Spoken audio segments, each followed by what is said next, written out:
Bueno, ahora vamos a pasar entonces a Brasil para que Bruno nos pueda contar las medidas adoptadas en el vecino país. Bruno, ¿estás por ahí? Hola, Iván, sí, estoy por acá. Muchas gracias de vuelta. En esencia, voy a intentar enfocar en dos puntos básicos. Primero el fiscal y luego el laboral, que son objeto de los mayores cambios de los programas de auxilio acá en Brasil.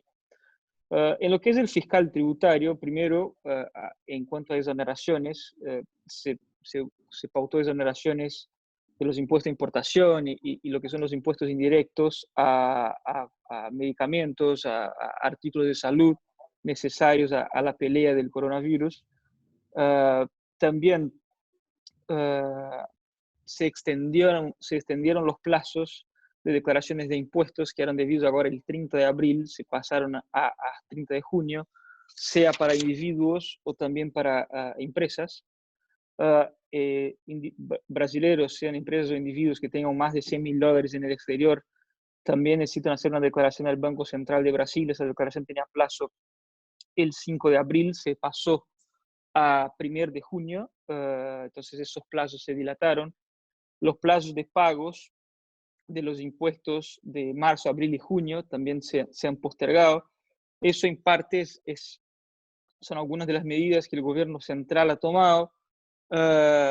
¿Por qué? Porque como he mencionado al principio, y también un poco como Mariano decía, creo que Brasil y Argentina tienen situaciones un poco similares en ese sentido, o sea, no hay mucho margen de presupuesto para operar. Entonces lo que el gobierno hizo fue no aumentar tanto el déficit, sino pasar los impuestos o las obligaciones de acá a fin de año. O sea, de una manera que los gastos, o sea, lo que es el déficit fiscal no se va mucho en el overall del año si hay un gap en esos meses que supuestamente la industria o el trabajo se va a ver más afectado por todo el shutdown de la economía. Además de eso, se hicieron medidas de estímulo como créditos a productores rurales, a pequeñas empresas. Se exoneró la alícuota del impuesto sobre operaciones financieras de estos préstamos para dejarlos más baratos y competitivos a quien lo necesite efectivamente para hacer caja, para hacer flujo, para sobrevivir a, a toda esa crisis. Además, el gobierno ha anticipado, en Brasil nosotros tenemos un 13º sueldo a los empleados todos los años, y el gobierno central anticipó a una buena parte de los trabajadores el pago de ese sueldo ahora para que pueda inyectar dinero en la economía. Además, tenemos un programa de seguridad social llamado Bolsa Familia,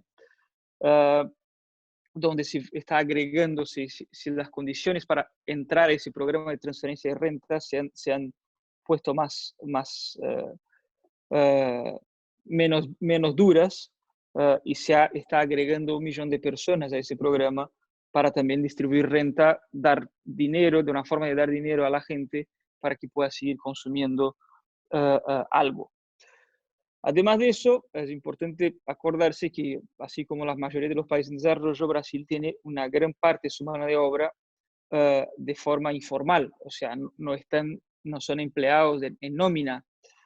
Y a esos empleados el gobierno de Brasil ha dado también una otra especie de bolsa de R$600 por mes en los próximos 3 meses.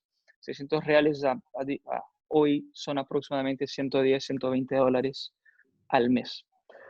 Eso en cuanto a las medidas de estímulo que son directamente al bolsillo de la gente.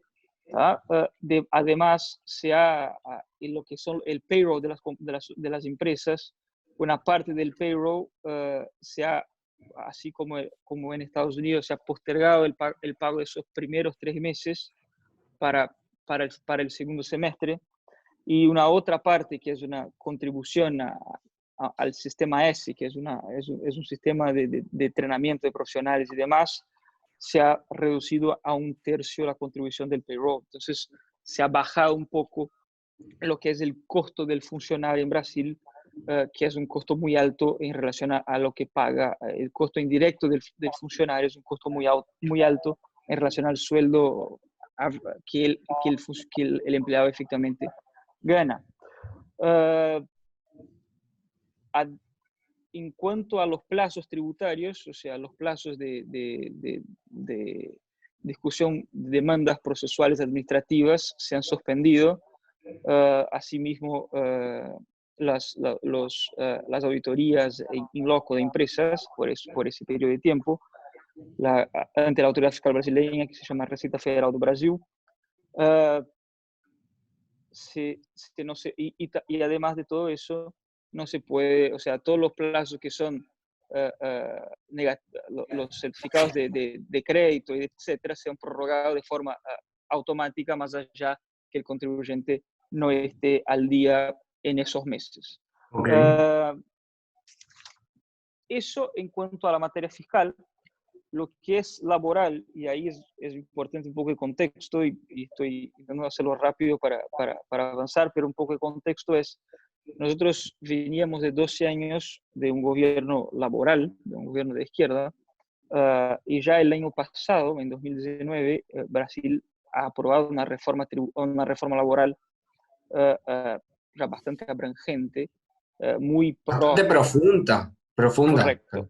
correcto, muy pro empleador, muy pro empresa, y el gobierno central, a través de una medida provisoria, de un decreto, ha establecido también una serie de medidas, por ejemplo, la suspensión de contratos de trabajo por 30 días, renovables por otros 30 días, la reducción de la jornada laboral, y vos puedes intercalar uno y otro, puedes suspender el contrato de trabajo, después devolverse el empleado con una jornada de trabajo reducida, después suspendes el contrato de trabajo de vuelta, eso se puede hacer por hasta 90 días, y en ese tiempo la empresa o no tiene que pagar al empleado o tiene que pagar Claro. proporcionalmente el costo reducido, y el gobierno, y lo que es el seguro de desempleo, que es el seguro de paro, o sea, lo que pasa, o sea, claramente hay un máximo, ¿no?, de 1.800 reales, que hoy son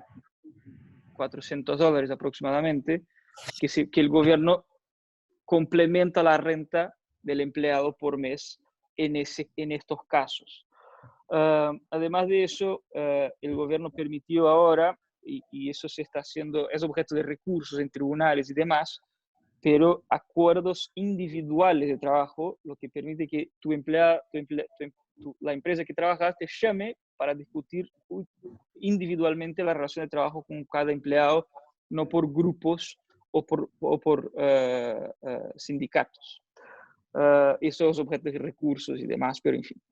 Entonces eso en la materia laboral son primordialmente lo que Brasil ha desarrollado para tratar de mantener primero que las empresas no echen, no demitan los funcionarios, no despidan los funcionarios, y que puedan mantener algo de caja, o sea, primero sacando un poco el costo del payroll, de la nómina, después sacando un poco del costo de lo que son el gasto de los empleados con la nómina efectiva, y finalmente tratando que los bancos privados o estatales presten plata, hagan préstamos a esas empresas para que ellas puedan recomponer su caja en esos meses. El gobierno federal espera que sean 3 o 4 de mayor dificultad, y puedan transcurrir a una recuperación económica en el segundo semestre, que claramente va a ser muy difícil, pero ese es el objetivo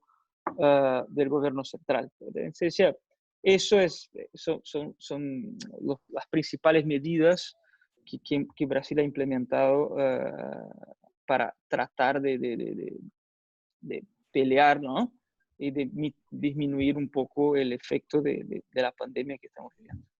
Buenísimo, Bruno. Muy interesante porque justamente la reforma laboral había sido previo a todo esto, entonces tienen un marco totalmente distinto al que se pueda imaginar en Argentina o en los demás países de la región en los que todavía no se hizo esa reforma pro empresa, digamos, y hay que ver a partir de la pandemia cuáles terminaron siendo más efectivas con este semejante problema. Así que muchísimas gracias.